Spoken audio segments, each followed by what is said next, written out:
Hi everyone, and welcome to Sports Watch. The fifth and the final test between India and England starts on Thursday. And the news is all about Gautam Gambhir and the groundsman. After having a rather heated conversation with the groundsman, Gambhir has made it abundantly clear that it was not his job to tell the team what to do. Now, a lot of speculation and a lot of criticism has come his way regarding the comments that he made, but he was absolutely right in saying what he said because the duplicity of the groundsman can be seen. In one picture, he's seen with Brendan McCullum and Ben Stokes absolutely on the pitch, smiling away and exchanging words. And on the other, he's telling the Indian coach and the Indian players to stay at least 2.5 meters away from the pitch when none of them were wearing any spikes or anything that could harm the wicket. So, this kind of behavior was rather unbecoming of a curator. Curators are very possessive of their pitch, but this 300-pound man went out of his way to get involved in a scrap and, in the way, put some further spotlight on the Indian cricket team. This is all unnecessary, but if you have a deep look at it, this is all a part of the English strategy.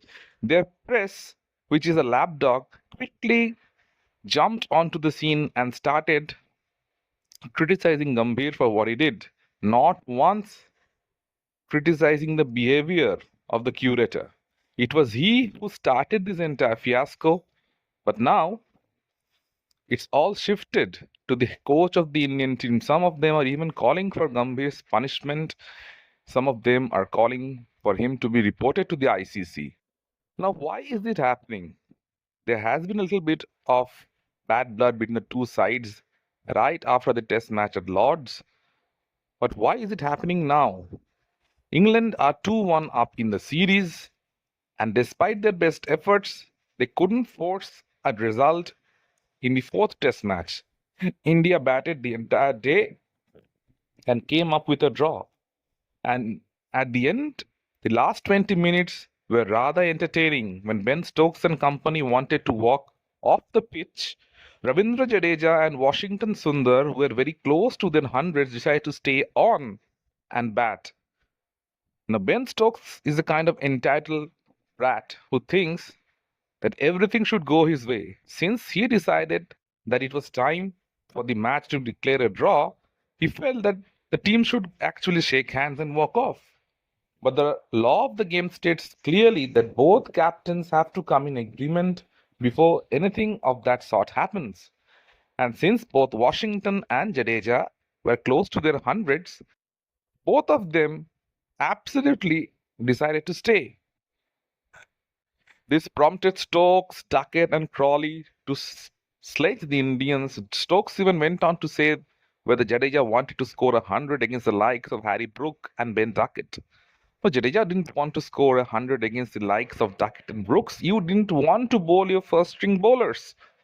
They batted for 4 hours against your first string bowlers and they couldn't dismiss them. So all these talks at the end frustrated the Englishman even more. The Indians should have batted the entire 15 overs after the teams took the last hour. Now we are seeing why that is so important because England has already made 4 changes to their attack in the fifth and the final test. Ben Stokes, their talismanic skipper, has been left out due to injury to his right shoulder. So Stokes, who has been the best player in the series by a fair margin, is not going to bowl or bat or captain the side in the fifth test. One has to put this down to his excessive workload in the first 4 tests. Another man who was missing is Jofra Archer. After coming back to Test cricket after a hiatus of 4 years, Jofra played back-to-back tests and now he is out of the fifth test. So is Bryden Cars, who played the entire series with having an issue on his toe.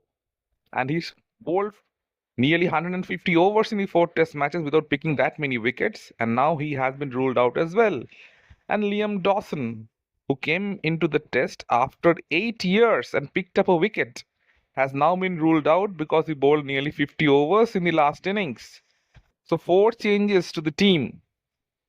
And you know why India should have batted those entire quota of overs. Test cricket is a battle of attrition. It's a game that is played for 5 days, and the players who manage to survive the 5 days usually end up on top. And it's not a one-off test series; it's a five-match test series, and the last test will be played within a gap of 3 days. So England have already lost four of their key players, and they have added some new bowlers in Gus Atkinson, Liam Bethel, Overton. They're going in with four quicks without any spinner, and Ollie Pope is supposed to be their captain. Now, India are also going to miss the likes of Jasprit Bumrah, though it hasn't been announced yet formally. It has been announced before the series that Bumrah is only going to play 3 tests. So the last test, you can be guaranteed that they will not bowl him. And the pitch, at it looks to be a very green pitch, and spinners are not likely to get much out of it. So India's dilemma whether to play Kuldeep Yadav is yet another question that lingers on. Kuldeep is a wrist spinner, and England don't have any spinners in their batting lineup. This might be the perfect time to throw in Kuldeep because there are lots of players who are coming in who haven't faced him, who have no idea how to play him. India should take a risk.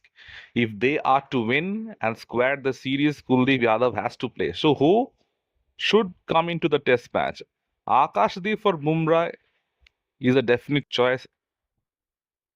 Karun Nair probably will make the side as well. Dhruv Jurel will come in for the injured Rishabh Pant, who has been ruled out of the series. And the newcomer Anshul Kamboj is likely to be replaced by either Ashdeep Singh or Prashid Krishna. Arshdeep adds variety to the side. He's a left-arm seamer who can actually swing the ball, and on a wicket that has plenty of grass in it, it would be a nice thing to try out a left-arm seamer.